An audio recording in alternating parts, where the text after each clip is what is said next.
Hi, and welcome to our expedition seminar this morning. Today we're having Rebecca Powell Doherty, who I first met when she was working on her MPH at Virginia Tech.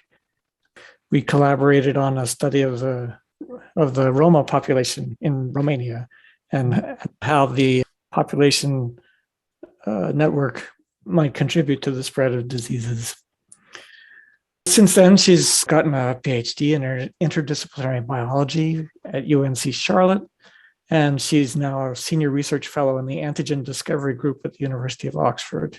Today, she's going to tell us about a personalized medicine approach in the treatment of autoimmune inflammatory diseases. Well, good afternoon, or I think maybe possibly good morning for you all. As Stephen said, I am Rebecca Doherty, and I will be speaking to you today about my work in the Immunopeptidomics Antigen Discovery Group, bit of a mouthful, at the University of Oxford, where I am the lead on our projects that relate to autoimmunity and drug hypersensitivity. So let's jump on in. Before I tell you anything about immunopeptidomics, I just want to make sure everyone is on the same page with the immunology. So bear with me if you already know this, but a quick outline for those who don't. MHC molecules, or HLA, as they're known in humans, it's interchangeable, are surface molecules that are expressed predominantly on antigen-presenting cells for class 2, and then for all nucleated cells for class 1. It's not a hard rule, but generally. Regardless of the class, these molecules bind and present antigen, predominantly peptides, to induce T-lymphocyte activity and facilitate a particular response from the adaptive immune system. So the overall kind of rule of thumb is class 2 will activate CD4 T cells and class 1 will activate CD8 T cells. Again, not a firm rule. And we are finding that there is some cross-presentation that might occur, but generally at the moment, this is how the paradigm works. So class 1, or A, B, and C HLA, have an alpha chain bound to a beta-2 microglobulin protein. In molecules that are not loaded with antigen, the protein tapesin is used as a stabilizer until such time as a proper antigen is loaded by the protein TAP, which you see here. This occurs in the endoplasmic reticulum, and then the fully loaded molecule is transported to the surface of the cell, where it may bind a specific TCR, and then we move from antigen presentation to T cell activation and downstream mechanisms. Although there are, of course, many factors, spatial, temporal, and chemical, that influence whether a T cell response actually occurs. Class 1 molecules generally present endogenous antigen. So this can be self-antigen from within the cell, or it can be from an intercellular pathogen like a viral protein, for example. In the red on the right is the class 2 processing. So DR, DQ, and DP molecules, generally in that order of expression level. DR is the most abundant usually. These molecules have both an alpha and a beta chain. Both of those chains are required for a fully functional molecule. Each one has its own encoded gene, and with the singular exception of DR alpha, which is invariant, all of them are horrifically polymorphic, numbering in the thousands of allele variants. So HLA class 2 molecules don't use TAP or tapesin. They're stabilized with a protein called the invariant chain, which is then loaded with CLIP, which is a placeholder peptide, and then that is dislodged to make way for a proper antigen that requires presentation. So the purpose of CLIP is to engage both the chains such that the molecule stays together and stable once the invariant chain is removed. Right, so the molecule is loaded with antigen in the endosome and then migrates to the cell surface. It's also possible that peptide can be loaded on the molecule after it reaches the surface if processing isn't required to make it fit the protein groove. So antigens for class 2 are predominantly exogenous. So for example, bacterial protein that has been endocytosed and broken down and then loaded. It can also be self-antigens, such as mitochondrial protein or DNA that's been released due to tissue damage or hemorrhage, things like that. The key thing to note here is that presentation is step 1, and of course does not guarantee an immune response. There's usually a lot of concern when folks think about presentation of self-antigen, but the way these grooves exist means that if the anchor amino acids are present in the peptide, then they'll bind, and it doesn't matter where the peptide came from. So that kind of underscores the importance of downstream checks for immune activity, at least in healthy people. So speaking of the groove, or the motif, as we call it. Let me just go ahead and give you an example of what I mean by that. So class 1 or class 2, either way, the peptide groove has space for 9 amino acids. In class 1, the peptides are usually exactly 9 amino acids in length, whereas in class 2, the peptides can be anything from 9 to 25, with the majority being around 13 to 15 amino acids long. So that means for class 2, there can be hangover either side, and the amino acids that actually sit in the groove of a given molecule can occur anywhere along that amino acid chain. So this is largely actually what makes class 2 alignment and binding predictions harder to do. But with that said, from this point on, I'm talking almost exclusively about class 2, despite the fact that it is harder, because that's what's of particular interest to us in the context of autoimmune disease, and particularly for mucosal immunology, which is my specific interest at the moment. So what do I mean by sitting in the groove? Each HLA molecule has what we call a motif, and the genome sequence codes for amino acids, you all know this part, and the resulting protein has a preference for interacting with certain other peptides or amino acids. That preference is what we are referring to when we discuss the motif or the concept of binding affinity. In most of these motifs, remember there are polymorphic for all of these molecules, and there are thousands. There are what is known as anchor amino acids. So in the examples here, the anchors are positions 7 and 8, so the glutamate and the aspartate, and then less so 9, 6, and 1. On the bottom, the anchor is 4, the alanine and the glycine, right? And then less significantly, 3, 6, and 9. The size of the letter on the motif is indicative of the preference at that spot for that amino acid. So you can also see that where there is flexibility, there is still a preference, as you might expect, for a particular class of amino acid. So it's generally acidic and charged in this motif, right? And non-polar in this one. So they are color-coded based on that. And I know the code, you don't. So ultimately, what you're looking at is protein-protein interactions. So structure is in dictating function. What you also notice here on the left is these chromosome depictions of 2 closely related polymorphisms with which I work quite a lot. So DQA10501, DQB10201, which I will call DQ2 for shorthand, and then DQA10505, DQB10301, which unfortunately doesn't have a shorthand. So this chromosome goes with this motif, and this one goes with this motif. And the reason I'm showing you this is to demonstrate how important it is to report and discuss HLA data at what we call the 4-digit resolution. So rather than just say DQA 105, we go out to the 4-digit resolution and get nicely refined data sets of specific alleles within so-called superfamilies of polymorphisms. Right? The difference between these can maybe just be a SNP or 2, right? A single nucleotide, but it does matter. And you can see when you look at the motifs. So DQA10501 up here is actually found almost exclusively with the beta chain 0201. And that pairing, because the pairing is the biologically relevant part, produces a very different peptide groove than the pairing of this 05050301 down here, right? So related doesn't mean the same. And this will be very relevant when I go off on GWAS analysis in just a bit. So also note that if the pairing changes, the motif changes. So both this motif and this motif are 0505, but the beta chains are different. And thus the motif is as well. So again, this will be relevant when I get to the bit about GWAS. So now I've talked a bit about the importance and contribution of each gene and the resulting protein and the pairings that produce each molecule. I should also point out that we can often consider what we term an extended haplotype as a factor as well. So this would be the collective of the DR, DQ, and DP polymorphisms, and then sometimes we extend that to include the class 1 genes as well. The reason for this is that linkage disequilibrium across the loci and the whole chromosome is pretty extreme, particularly in the context of autoimmune associated haplotypes. So often a given DQ molecule or DR molecule, for example, is identified initially as associated with some disease or another. And then when we go back and we look, it's actually a set, it's an extended haplotype, and we can't actually determine based on the GWAS analysis which molecule is driving the association. We do use single allele expressing cell lines to get around this when we start to ask the questions and explore and validate in our models, but we also use prediction algorithms to help us sort out what we see or what we should expect to see. So I'll get into that toward the end when I discuss the modeling, which I think will probably be the most interesting thing for you all. The reason for this linkage to disequilibrium, as you can see here, is the proximity of the genes to each other, as well as their overall location, which is quite close to the end of the functional chromosome, which means that recombination at this spot is much less likely.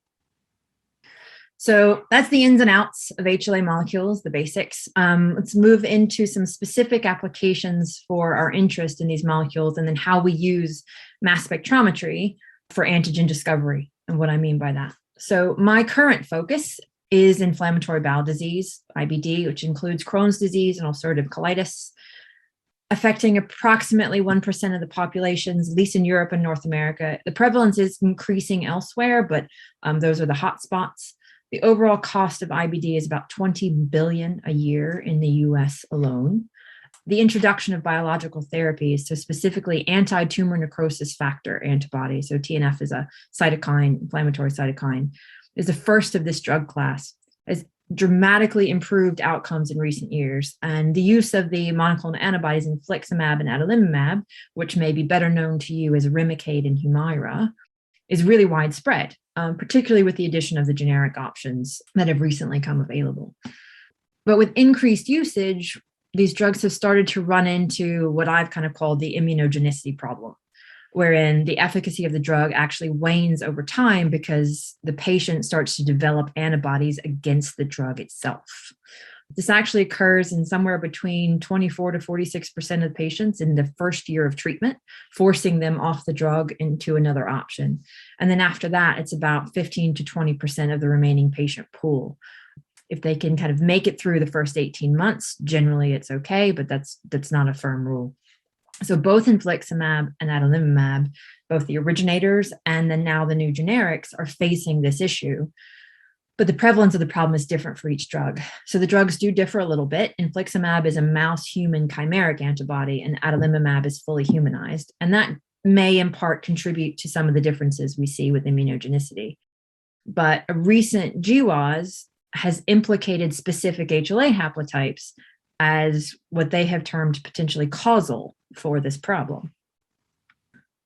So this is a recent study, and it is the latest in a number of genome-wide association studies that have implicated HLA haplotypes in everything from disease causality, disease severity, disease progression, and now we're hitting on therapeutic response. Right. So this particular study resulted in a publication in Gastro, and more recently, our group actually built from the basic conclusions in this study for much of what I'm about to show you. So this was an analysis of data from the UK-wide PANT study, which is only funny if you're British, and implicated a superfamily of haplotypes. So the HLA-DQA105 supertype, which is a combination of three DQA105 haplotypes, so 501, 0503, and 0505.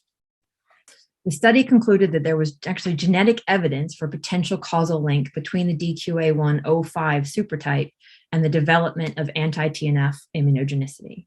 So importantly, that 0501 variant, one of the three that they combined, is a really common allele polymorphism in white European populations. Right. So this, of course, suggests increased complexity for disease management in a number of patients in a particular ethnicity who make up the overwhelming majority in the UK, at least in the gastro patient population.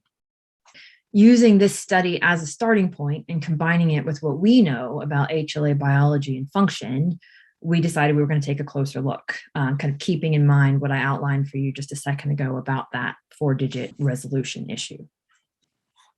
So to have a look, we started with a basic reanalysis of the cohort, which is to say data from 1,240 biologic naive patients with Crohn's disease, starting on the anti-TNF therapy, either infliximab or adalimumab, and they were followed for 2 years to look at the occurrence of drug immunogenicity.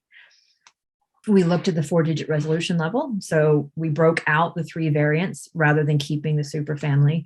of intact functional molecules. So we considered both an alpha and a beta chain, which the original study didn't do, as well as looking at the extended haplotypes together as a factor, and then with each variant independently. We ran some pairwise Pearson correlations between each variant of the extended haplotype. So you've got the DR in combination with the DQA and DQB. So the original data was then stratified by treatment, infliximab or adalimumab, and then we did a Cox regression to examine the significance of each HLA variant to immunogenicity conditioned on treatment method. So Pearson correlation analysis kind of indicates there's a weak correlation between the three DQA1-05 variants, so the 0501, 0503, 0505, and you can see that here. And so this indicated to us that actually these variants are biologically unrelated and they should be considered separately. Analysis on the DQA0503, we didn't take it any further than this because it existed in only one of the 1,240 individuals in the cohort. Conversely, a strong correlation is evident between the alleles DQA0501, DQB0201, and DRB10301, indicating that the alpha chain 0501 pairs exclusively with the beta chain 0201 and almost exclusively with the DRB10301. So this is actually confirming a known linkage disequilibrium across the region in this cohort. And this specific extended haplotype is known as the autoimmune haplotype. This occurs in everything from Crohn's disease to celiac to diabetes to rheumatoid arthritis. If there is an autoimmune question, this extended haplotype is in the conversation somewhere. HLA-DQA0505 is also strongly correlated with DQB0301 and its DR1101. But we did note that the DQB0301 occurs in combination with other alpha chains, although the 0505 alpha chain does not occur independently of the 0301 beta chain. So the important part is when we look at the regression analysis and the time to immunogenicity, which is what you're seeing here. What we see is that DQA10501, DQB0201, and DRB10301, looking at them independently, demonstrate highly significant association to infliximab immunogenicity. Along the bottom here.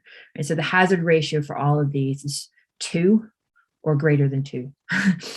There is no evidence, however, if you look across at adalimumab, right, to associate any of these variants with immunogenicity to adalimumab.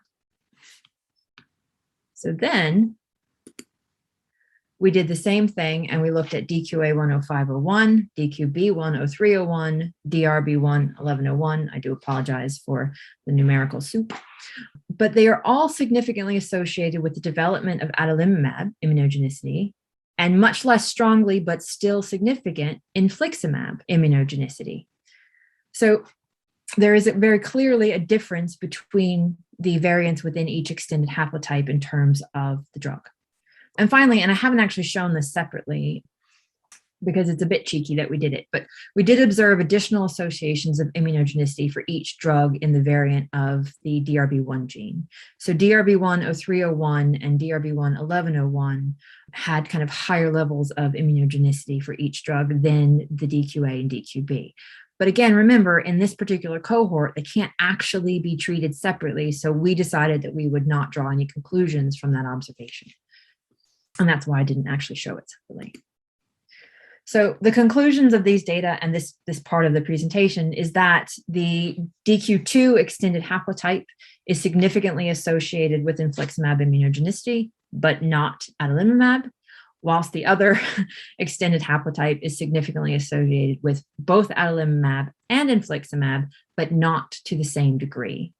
So hopefully what I've impressed upon you is to demonstrate the importance of the 4-digit resolution analysis, particularly in the context of drawing conclusions from genome-wide association studies. And also that our analysis shows that the DQ2 extended haplotype, the 0501, 0201, those alleles exhibit 100% linkage disequilibrium, which makes it actually impossible to determine causality based on the Cox regression analysis. And the alleles of the other extended haplotype are similarly indistinguishable. All of that to say, it's all very interesting, but keep in mind that actually this cohort was across the board underpowered.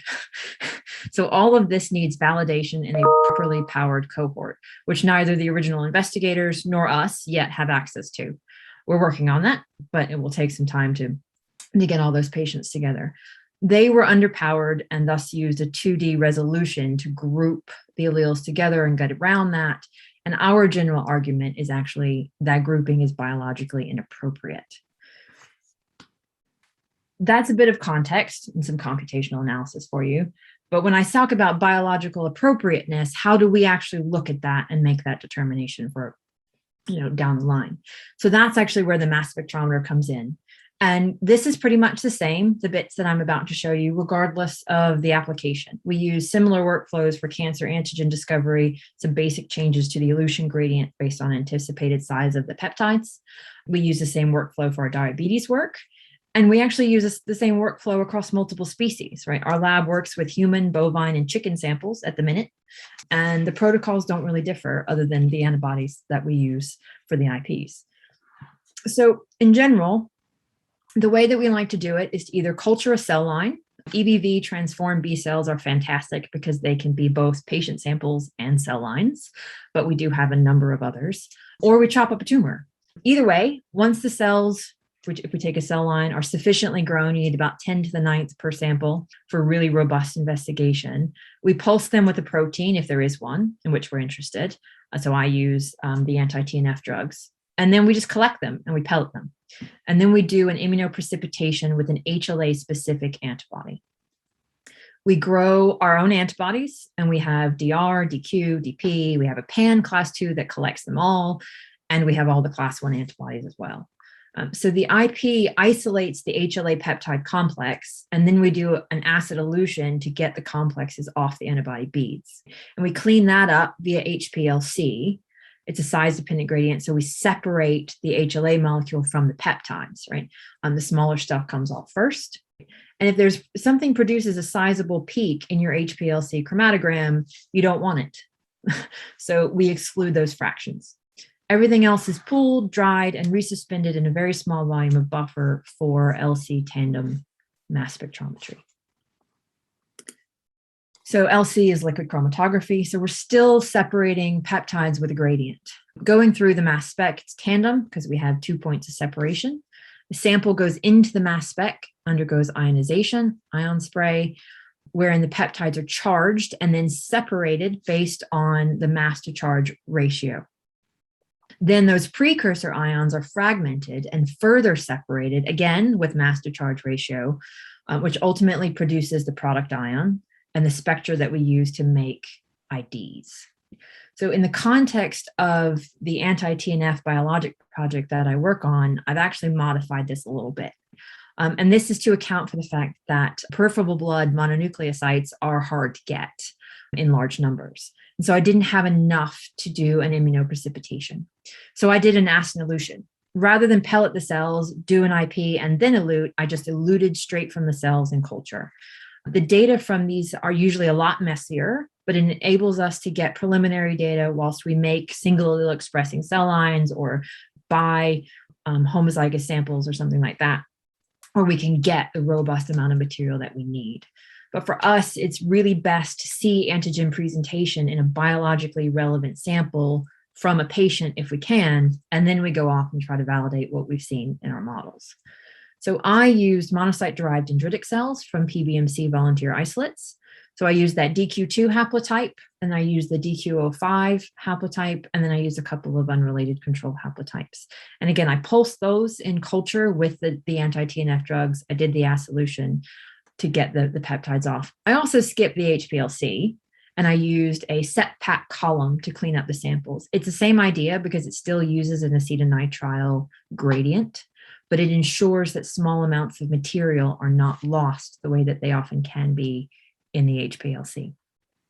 We analyze all of our data via a software called Peaks against a proteome sequence database. In my case, it is a human proteome database because I'm looking at human samples with whatever additions of amino acid sequences we like. So I know the drugs I pulse with are very much hopefully in my sample. So I always include the full sequence for both adalimumab and infliximab. right? The database is actually really important because Peaks is going to make an ID for us. It will force a match and it will tell you this peptide came from this protein. It's the closest match. It will tell you that the match is horrible, but it will still make one. And if the protein that the peptide came from isn't actually in your database, then of course, Peaks doesn't have a hope of making a correct ID. So the completeness of the database is absolutely essential. We also include like common contaminants like BSA and FBS, stuff that's in our media that could potentially skew an identification. There's a good or not so good, depending on who you are, story about a guy who mistook bee pollen for dinosaur protein, which ultimately proved to be very embarrassing for him. So we work very hard to try to avoid those mistakes and make sure that our databases are complete and correct. Once we've done all that and we actually have spectra and a peptide list, what happens? We do get a peptide list of uniquely identified peptides out of the Peak software.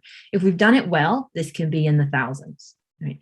So this is an example of what we do once the Peak software has given us that list. So the first thing is that we use something called Gibbs clustering alignment, which is an open source tool generated by our collaborators at DTU in Denmark to give us an overall idea of what motif is generated if the peptides are all aligned across their predicted core regions. Again, it can be a bit messy for class 2, but the example that I'm using here was a DQ experiment and came out rather well. So the anticipated motif is here up top. So this was in EBV transformed B cell lines expressing something called EBV8, which is DRB10401, DQA10301, and DQB10302, right? And this is the anticipated DQ motif. The actual data from the clusters that actually the peptides actually made this cluster is here. And you can see that they are very similar, particularly on this C-terminal end. So then we have a quick look at the length distribution. I did a class 2 analysis for this particular experiment, right? So I expect to see class 2 peptides. The spike of this 9-mer is class 1 carryover. They're super sticky, so we always get them. We generally ignore them. What we're looking for is an overall peak of 13 to 15 mers, 13 to 18 mers rather, with the 15 and 16 mers being the most prevalent. And because I picked this to be perfect, it is. Then finally, we do a quick assessment to see of those 15 to 16 mers, which ones map to DQ and which ones map to DR. And so that's down here. So these are the DQ maps and this is the DR. So this was a DQ experiment. So one would expect there would be more DQ peptides in the sample. We can also do DP, but it's usually expressed at really low levels, so the data aren't always conclusive when we look. And the reason that I also look for DR in this, even though I used a DQ antibody for this particular experiment, is that the antibodies enrich for our preferred allele, but they do get carryover from others. So this analysis is actually done on an internal GUI made by our lead bioinformatician, Han-Shen Liao, who is wonderful. And it actually connects to an net MHC prediction algorithm that I'll talk about in just a minute because it's actually really important to most of what we do. In general, though, these are basic analyses to ensure the experiment was done properly and everything checks out before we start drawing any conclusions from our data. So then we go and we have a look. Everything's checked out. And then we say, okay, are there any of these uniquely identified peptides that actually are of particular interest? So for this example that I'm showing you here, gone back to the anti-TNF project, right? And I was looking for peptides from adalimumab and infliximab that were presented on DQ2. That's the 0501, 0201. And importantly, were not presented anywhere else. I'm looking for HLA haplotype specific peptide presentation associated with each of the drugs. And indeed, luckily, what we find is that in the case of both drugs, there are several peptides presented. So at this stage, we're just talking about antigenic peptides. I'm not talking about their immunogenicity, right? Their ability to induce T cell activity, nothing, just what's presented. So on the left here, the two drugs combined, and what you see is peptide presentation from adalimumab in all 4 haplotypes. That's the orange, and infliximab in 3 of the 4. So that's the purple. So there was no infliximab presentation in the DQA0505 sample. When we separate them out on the top, We see adalimumab peptides presented in all 4 haplotypes, but only DQA10201, DQB10202 has unique peptides from adalimumab. That is going to require some additional investigation because that was supposed to be one of my controls. But likewise, for infliximab, only DQA10501, DQB10201 has unique peptides presented. So we are most interested in this cluster of peptides here. In fact, these peptides, which is presented here by this very mysterious list of how long they are, have all gone on to show T-cell activation in ELISpot analysis from patients who have failed both drugs. And we are starting to narrow in on the portion of each drug that appears to be causing the problem, or at least some of the problem, because in no way can this particular haplotype be responsible for the entire immunogenicity question, because immunogenicity to these drugs occurs in people who don't have these haplotypes. But there is a huge chunk that do have this problem. The part that I think will be of particular interest to most of you is that we were able to kind of corroborate these findings with a prediction algorithm. This is the computer bit, right? If you remember back when I mentioned that it was hard to sort out which molecule in a linkage disequilibrium or extended haplotype might actually be driving presentation of a given antigen, well, this is one of the ways that we start to sort it out. I used patient samples, all of which had fully functional, complete HLA genotypes, both class 1 and class 2. Looking at just the class 2 peptides, which I did, there are still 3 molecules that may be potentially responsible for presentation. I know that DR is expressed significantly more than DQ and DP, and we use class-specific antibodies for IPs when we do them, but I didn't. There is still non-specific binding even if I had. So without doing a single allele expressing artificial cell line, how do we begin to look at this? Net MHC, in my case, 2pen, is how we do it. So this is a machine learning algorithm that uses validated peptide data to become increasingly better at predicting which peptides bind to which HLA molecules. The class 1 and class 2 algorithms are quite separate. And due to the lack of available data, the class 2 algorithm does lag behind rather a lot, right? The alignment difficulties for class 2 don't help. Nonetheless, it's still quite a good tool, particularly for sorting out the data you get from the mass spec where peptide IDs are in the thousands and you have to start somewhere. So this is actually just an example of the output.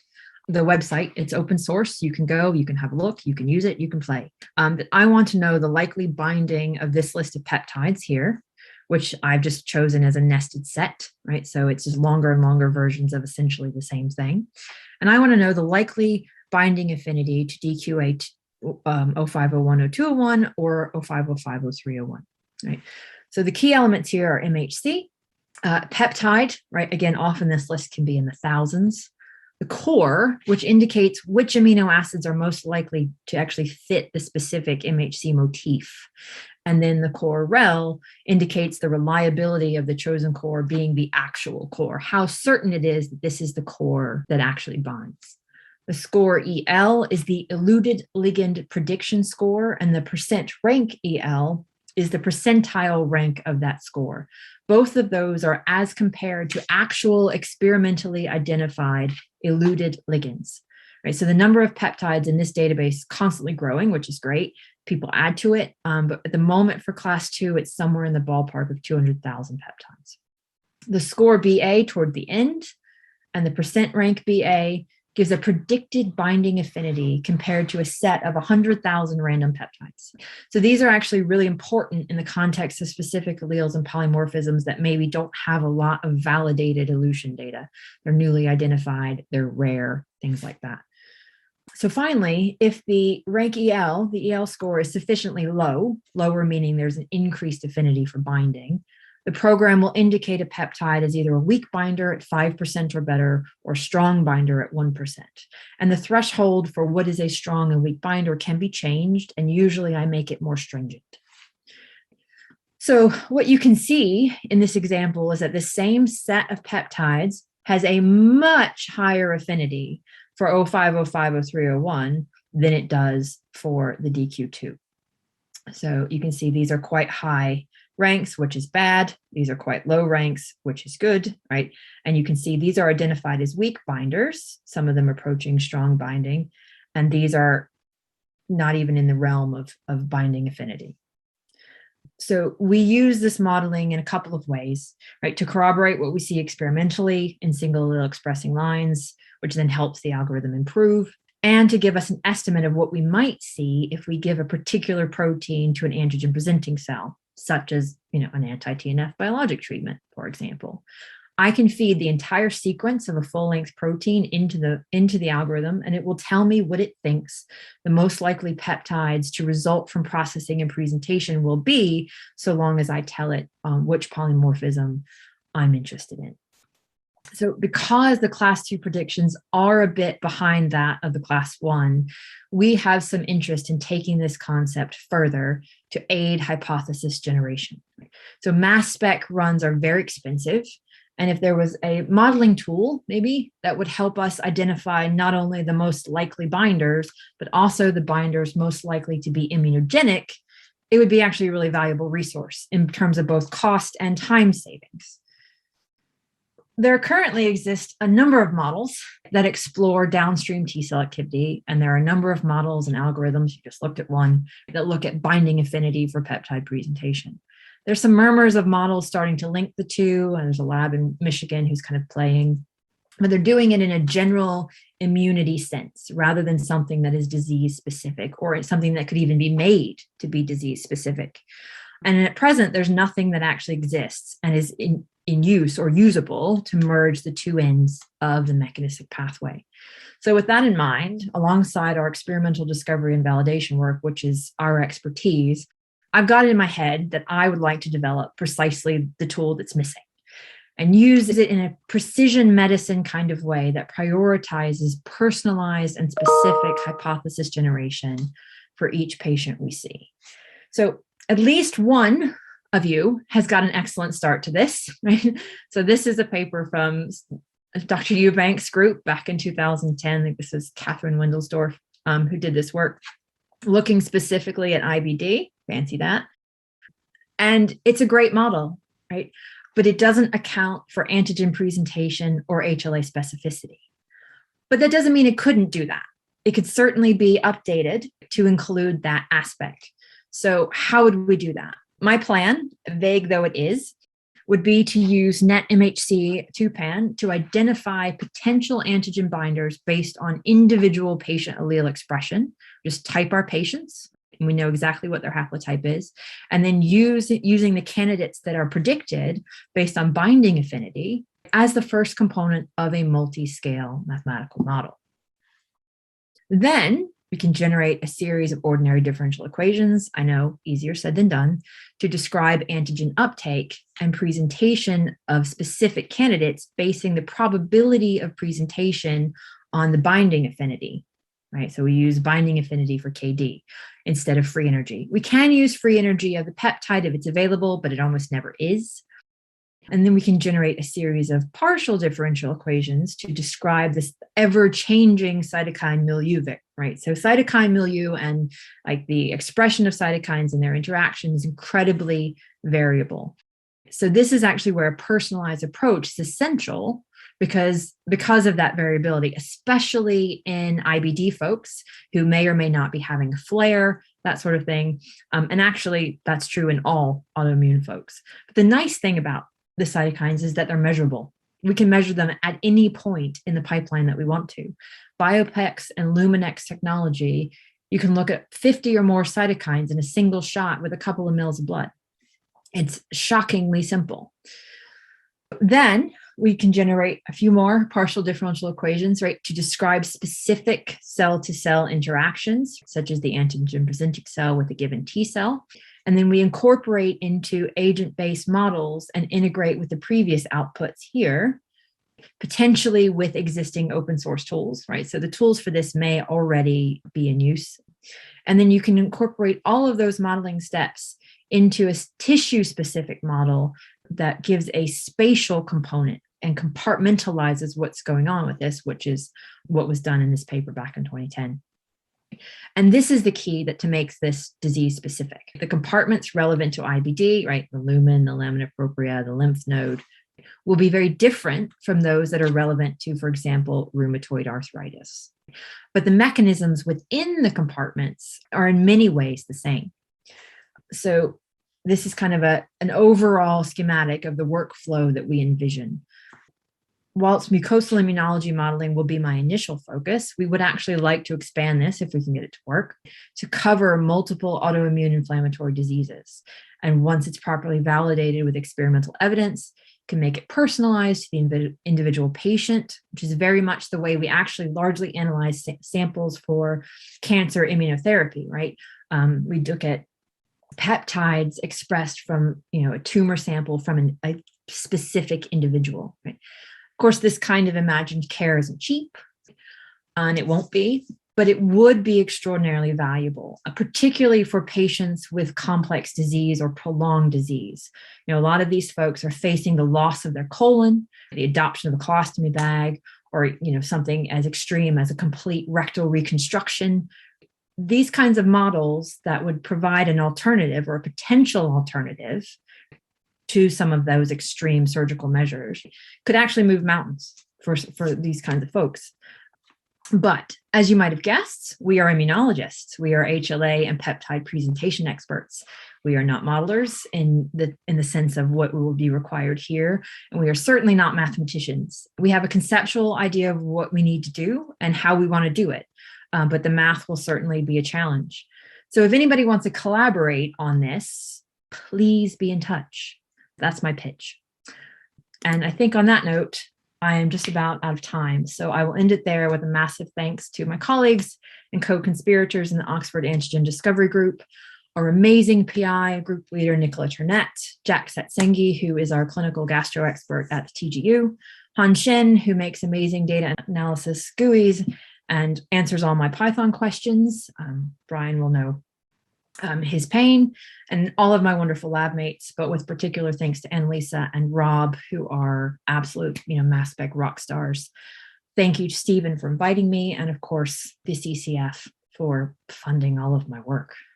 So if you have mathematically related comments, I'll take those. If you have non-mathematically related questions, I'll answer those. Thanks very much. Thank you. Thank you very much, Rebecca. It is going to take a long while to digest this for me, regardless of IBD status. I have a very, very hazy understanding of immunology, I have to say. So I'm trying to summarize your talk in my head for what kind of models you're working on. And it seemed a lot of your discussion was about figuring out which peptides are going to be presented at the cell surface, but you need to also model, I guess, how the T cells recognize those peptides. Yes.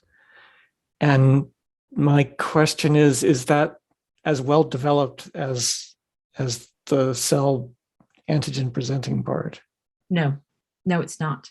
The net MHC is quite good and getting better all the time at kind of predicting which peptides will bind which alleles, and then will ultimately be presented.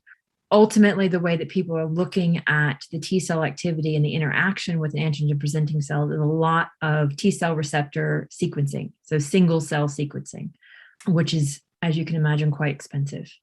And we're looking, what does the T cell receptor look like?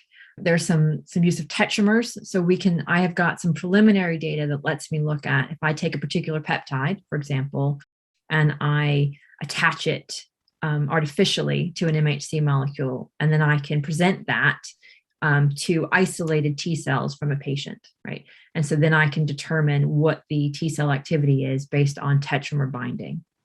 And then I look downstream at cytokine production and T cell activity and that sort. But I can look at the binding interface using those tetramers. The problem with tetramers is that they're sticky. And so they bind a lot of things non-specifically. And so you have to have really excellent controls to make sure that you're not just seeing sticky. And it is very, very hard to get the controls right. So that is definitely kind of a weak spot in terms of, do we have empirical evidence that we can use to make a model without doing millions of pounds worth of sequencing. So yeah, no, it's the tough spot. Slightly more mathematical one is it the case that you could make some educated guesses, hypotheses about binding affinities to T cells, and then use the model to sort of winnow down the hypotheses you're making to a smaller set? Or is it's just too big a space to even do that?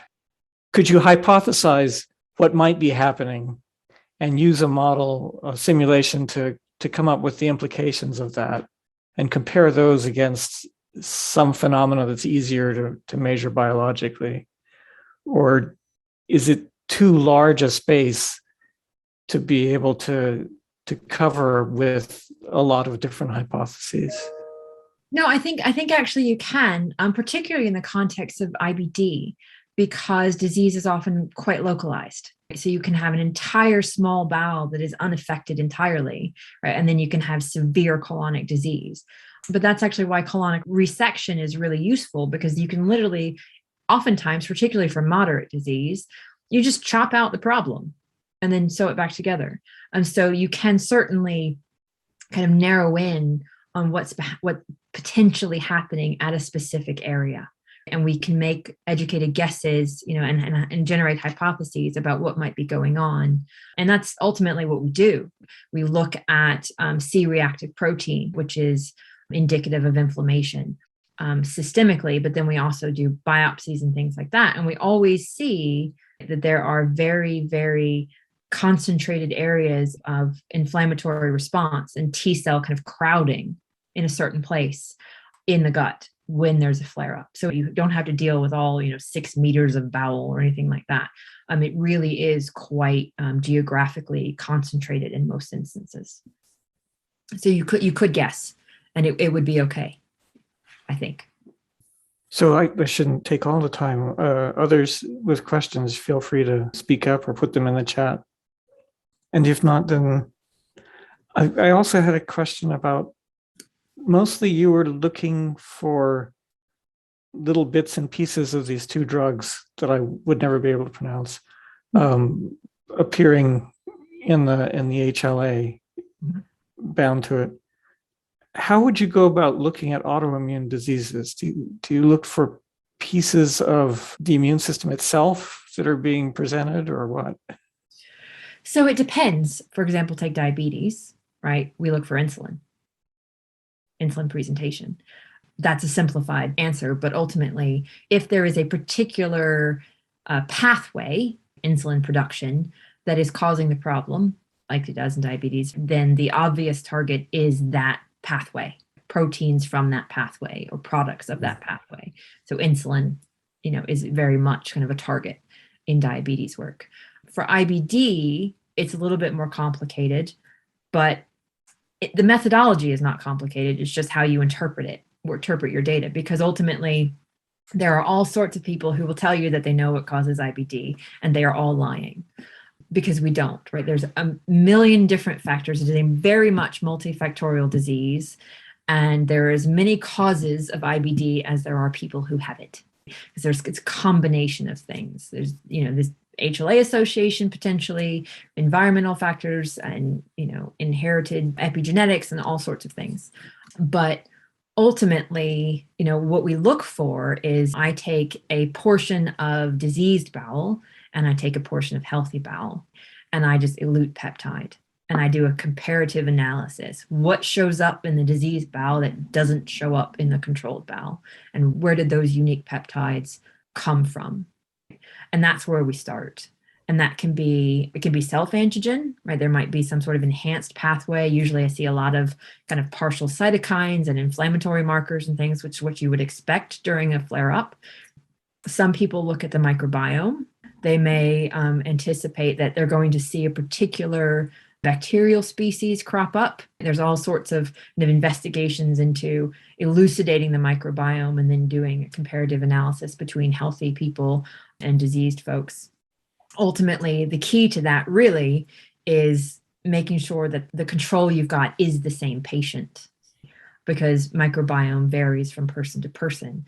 And so that's why I think, we take the personalized medicine approach, and that becomes quite important when you talk about these multifactorial diseases. But ultimately, the question is, what shows up in disease tissue that doesn't show up in healthy tissue? And then where the heck did it come from? So yeah, it's just looking for little bits of peptide. Even I had a question, if it's okay. Sure. Yeah, the very nice talk. As Stephen said, I also think it will take me a while, Rebecca, to understand the immunology. We've worked with Kate for a long time, and That's okay. we are just not mentally, good enough to capture all this information, keep it in the head. But my question was actually very simple, and this stems from our ongoing work in epidemiology as well. And we get asked this question. So for once, I can ask back to you and your colleague, Nicola, and others. So where do you think you need an agent-based model here? Do you think you could do much of it with ODE-style models, or you have a very specific place where we can, and we have developed them, of course, as you know, but I'm trying to understand the reason it's very expensive to make them. And perhaps a simple set of models could allow you to start it off. And then as we understand the mechanism better, we could move into a more detailed cell modeling. It just takes a long time to build them up. And that's the question. So I think you're probably right. And I think some kind of distinct, simple models for each step in the pathway is probably the place to start. But ultimately, there is something of a flow to the mechanisms as they link together. There's presentation, and then there's T cell binding, and then there's T cell activation, and then there's cytokine production, and then there's downstream B cell integration. And the further downstream the pathway you go, the more dynamic the process becomes. Basically, as the immune system gets revved up and goes nuts, then it becomes increasingly complicated. But ultimately, we may be able to scale back that and say, actually, at some point, we just stop and we say, okay, the T cell has been activated. It's producing cytokine. The process is off and running. We can assume that disease will follow. And if we just stop there, then perhaps we don't need such a dynamic model, and we can simplify. Honestly, this probably shows my ignorance about how these are done. Obviously, the more detailed it is, the better the outcome for the hypothesis generation will be. But certainly, I would say that if we started with something simple, like the first couple of steps in the pathway, including the HLA presentation and the possibility of T cell activity, then that would be actually a pretty profound first step. Right. So the reason, I think that's a really useful answer, that the two places where usually we see the value of it, at least we see the value when we were Kate and Joseph. One was we were trying to find how lesions might arrive in a gut through these diseases. And that had a very, very specifically spatial component. Not that we cannot do it with ODEs, but it seemed agent-based models were better suited for doing that. And the second aspect was Joseph and Kate felt over time that representations of each cell were heterogeneous enough, and there's quite a few of them that we sort of almost reached a level where we're starting to build agent-based model, even though we are using OD models. So it became a natural thing to do. So those were the two reasons we had. But if spatial aspect is not that important in round one, but a sequence of dynamic steps, then perhaps you could build OD models to do it, because they are relatively quick. They at least are understandable in a short turnaround time, and we can compose them relatively easily, at least in a certain sense. And we have actually another tool here. The reason I bring it up is we have now good folks like Balthazar who's online, but we also have a tool called Copasi that has been built to just understand biochemical reactions, that has been in development for 15 plus years. Stefan Hoops and Brian Klan lead that effort here. And that's actually a very valuable tool. You can write really a large number of ODEs and PDs within it and study it. So I just wanted to bring it to our attention as we discuss this further. No, that's absolutely true. I had come across Copasi and NSE kind of when I started digging into this, and will admit to having a go and being very out of my depth, but also recognizing that we could probably use those tools to get started, if only I knew how to use them. So yeah, you're spot on. Great. Thanks. You say you're out of your depth with the modeling. I'm totally out of my depth with the immunology. Do you think that's a productive collaboration, or do we need to find somebody who's in the middle a little bit more? I mean, I think supplement it. I think we can probably do it. I mostly think that we can probably do anything, but I do think I could, because I spent a fair amount of time, reading some of the modeling literature and familiarizing myself with these things. And conceptually, it makes sense to me. But when it comes time to actually produce a differential equation, that's where I'm sunk. But if I can potentially, I think I can describe what the equation has to say, or what we're trying to translate into mathematical terms. So if somebody can help me with that, I think we'll be all right. We may have enough overlap that it's possible. Okay. Although somehow I'd feel a little better with somebody who could cover the overlap. Do you have a student who is interested in immunology? Can come over to Oxford, hang out for a bit? I think that's possible. I mean, Joseph is in a biomedical engineering department. So Kate had that advantage. She could essentially just do this for a period of time.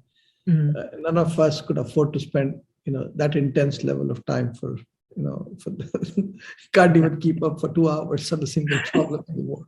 So I appreciate the feeling. We need somebody like that who can essentially devote the time, because you need to get the language. But Joseph, for instance, in our group is a great person. He's biomedical engineering department. He understands it. But I think we can recruit students here, although we might not have them exactly at this point of time. I don't foresee that to be a big problem. Okay. If you can explain it, then there are folks here who can convert it back into ODs. I think I feel strongly that we can support that. Okay. Yeah, that would be great. Yeah, let's do it. Thanks. Yeah. I just want to thank again for a wonderful talk, Rebecca, and good discussion. And remind everyone that we'll be back for another seminar in 2 weeks on October 7th. So thanks everybody for joining us. Thank you all for Thank you having very me. much. We'll be in touch. Okay. Thanks very much. Cheers. Bye.